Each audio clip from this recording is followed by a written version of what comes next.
Kaya ayon, sabi ng TL ko, sigurado ka na ba dyan? At parang pabigla-bigla na lang. Gusto ko pa naman din yung pinagjutihan ko ng SNR Monumento, no? Daming pagkain dun. Alam mo yun, every Saturday, yung mga pagkain dun, oo, yung parang reject na sa kanila ba? Hindi naman panis, hindi ano. Every Saturday kasi, nagpapalit na sila ng mga paninda doon. So, like for example, cake, banana cake, ayan, mabibili mo lang siya ng 10 piso. Walang ano ha, walang tatsa, walang ganun. And, basta maraming mga ano doon, binibenta na sobrang mura na lang pag araw ng Sabado. Pero sa ano lang yun, sa mga nagtatrabaho lang doon. Exclusive lang yun sa mga nagjo-duty doon sa SNR, no? So ever since talaga for my 5 years no sa duty, ay first time ko doon nakapag-duty ng SNR.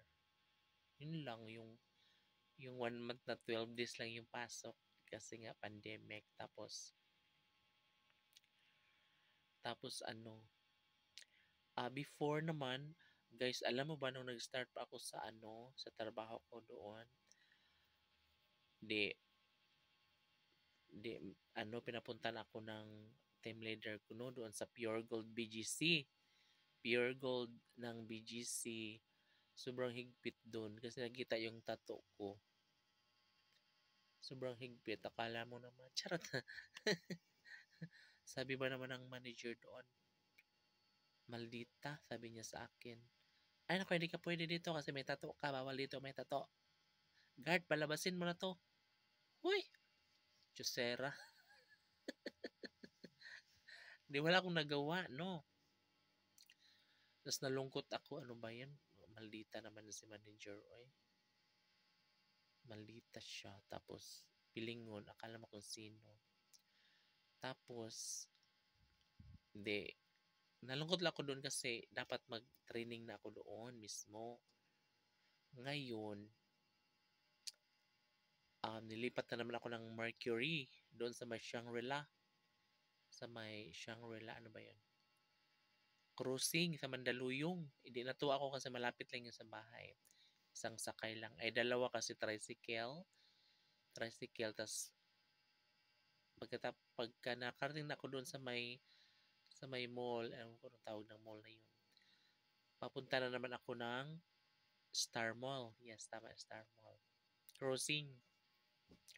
Nandun na yung Shangri-La. Tapos duty na ako doon. Training na ako doon sa may Mercury Drugstore Shangri-La. So, okay naman yung flow. And, yes, na-training ako doon 1 week. Pero may sahod na yun ha.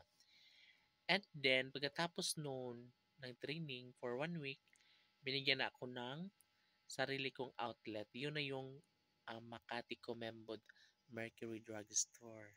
Diba?